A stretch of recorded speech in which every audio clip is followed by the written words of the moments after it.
नमस्कार बंधुरा आमी आबारो फिरे एसेছি आरो एकटी नतून भिडियो निये। आजकेर এই পর্বে আমি আলোচনা করতে চলেছি কারো কাছে কিছু পাওয়ার আশা কেন করা উচিত নয় এই বিষয় নিয়ে বিস্তারিত আলোচনা করব আজকের পর্বে। শুরু করার আগে বলে রাখি বন্ধুরা, চ্যানেলে এরকম ভিডিও আরও দেওয়া রয়েছে, দেখে আসবেন। চ্যানেলটিকে অবশ্য করে সাবস্ক্রাইব করবেন। চলুন আর দেরি না করে শুরু করা যাক। ভগবান শ্রীকৃষ্ণের অমর বাণী, যা শ্রীমদ্ ভগবদ্ গীতার পাতায় পাতায় মূর্ত, তা আমাদের জীবনে এক গভীর সত্য উপলব্ধি করায়। কি সেই সত্য? তোমার অধিকার শুধু কর্মে, কর্মফলের ওপর তোমার কোনো অধিকার নেই। এই বাক্যটি কেবল একটি উপদেশ নয়, এটি মানুষের জীবনে শান্তি, আনন্দ এবং সাফল্যের এক অপরিহার্য চাবিকাঠি। কারো কাছ থেকে কিছু পাওয়ার আশা না করার এই দর্শন কিভাবে আমাদের জীবনে আলোকিত করতে পারে তা বিস্তারিতভাবে আলোচনা করছি। শ্রীকৃষ্ণ অর্জুনকে কুরুক্ষেত্রের রণক্ষেত্রে যে জ্ঞান দিয়েছিলেন তার মূল ভিত্তি হল কর্মযোগ। এর সার কথা হল ফল বা প্রাপ্তির চিন্তা না করে নিজের কর্তব্য নিষ্ঠার সঙ্গে পালন করে যাওয়া। যখন আমরা কোনো কাজ করি তখন আমাদের মন ফলের দিকে ধাবিত হয়। প্রশংসা, পুরস্কার, স্বীকৃতি, প্রতিদান, এই সব কিছুর আকাঙ্ক্ষা আমাদের কর্মের উদ্দেশ্যকে কলুষিত করে। এই আকাঙ্ক্ষাই আমাদের দুঃখের মূল কারণ হয়ে দাঁড়ায়, কারণ ফল সবসময় আমাদের ইচ্ছা অনুযায়ী নাও হতে পারে।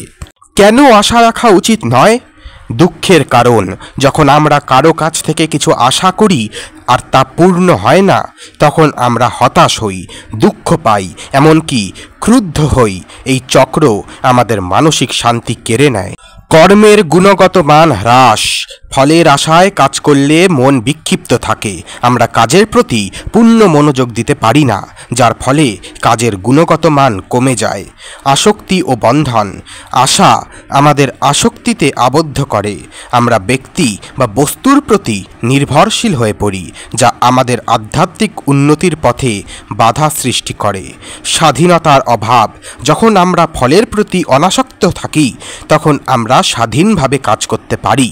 ভগবদ্ গীতা আমাদের শেখায় যে আশা ত্যাগ করা মানে নিষ্ক্রিয় হয়ে যাওয়া নয়, বরং আরও বেশি শক্তিশালী ও একাগ্রভাবে কর্ম করা।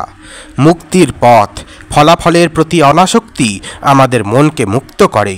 আমরা যখন কোনো ফলাফলের বোঝা ছাড়াই কাজ করি তখন আমরা কর্মের প্রকৃত আনন্দ অনুভব করি। এই মুক্তি জীবনের সবচেয়ে বড় সম্পদ। কাজের প্রতি পূর্ণ মনোযোগ, যখন ফলের চিন্তা থাকে না তখন সমস্ত শক্তি এবং মনোযোগ কাজের ওপর কেন্দ্রীভূত হয়। এতে আমাদের দক্ষতা বাড়ে এবং আমরা আরও ভালো ফল দিতে পারি, এমনকি সেই ফল আমরা আশা না করলেও। আত্মসন্তুষ্টি, নিজের কর্তব্য সঠিকভাবে পালনের যে আত্মসন্তুষ্টি তা কোনো বাইরের পুরস্কারের চেয়েও বেশি মূল্যবান। এই সন্তুষ্টি প্রকৃত আনন্দ। আধ্যাত্মিক উন্নতি, নিষ্কাম কর্মের মাধ্যমে আমরা অহংকার ত্যাগ করতে শিখি। এটি আমাদের আধ্যাত্মিক চেতনার উন্মোচন ঘটায় এবং ঈশ্বরের সঙ্গে আমাদের সম্পর্ককে গভীর করে তোলে। প্রতিটি কর্ম তখন ঈশ্বরের প্রতি অর্পণ হয়ে ওঠে। এবার এই জিনিসটি কি করে আপনি বাস্তব জীবনে প্রয়োগ করবেন? সম্পর্কে, পরিবার, বন্ধু বা সহকর্মীদের সাথে সম্পর্ক গড়ে তোলার সময় কেবল দেওয়ার দিকে মনোযোগ দিন, বিনিময়ে কিছু পাওয়ার আশা রাখবেন না কখনো। দেখবেন সম্পর্কগুলো অনেক বেশি খাঁটি ও আনন্দময় হয়ে উঠবে। কর্মে, আপনি যে কাজই করুন না কেন, অফিসের কাজ, বাড়ির কাজ বা সমাজসেবা, ফলের কথা না ভেবে কেবল আপনার সেরাটা দিন। প্রশংসা না পেলেও নিজের চেষ্টার প্রতি আপনার গভীর সন্তুষ্টি থাকবে। অপেক্ষা ত্যাগ, অন্যের থেকে কিছু পাওয়ার জন্য অপেক্ষা করা বন্ধ করুন। নিজের পথ নিজেই তৈরি করুন। এতে আপনার আত্মবিশ্বাস বাড়বে এবং আপনি আরও দৃঢ় হবেন। দেখুন বন্ধুরা, জীবনের আসল সৌন্দর্য লুকিয়ে আছে কর্মে, তার ফলাফলে নয়। যখন আমরা ফলাফলের আশাকে দূরে সরিয়ে শুধু কর্তব্য পালনে ব্রতী হই তখন আমরা এক নতুন স্বাধীনতার স্বাদ পাই। এই মানসিকতা আমাদের দুঃখ থেকে মুক্তি দেয়, কর্মের শ্রেষ্ঠত্ব এনে দেয় এবং জীবনের প্রতিটি পদক্ষেপে আমাদের আত্মবিশ্বাসী করে তোলে এবং শান্ত রাখে। আজকের জন্য এই পর্যন্তই বন্ধুরা, দেখা হচ্ছে পরের ভিডিওতে। চ্যানেলে এরকম ভিডিও আরও দেওয়া রয়েছে, দেখে আসবেন। চ্যানেলটিকে অবশ্য করে সাবস্ক্রাইব করবেন। সকলেই ভালো থাকবেন, সুস্থ থাকবেন। ধন্যবাদ।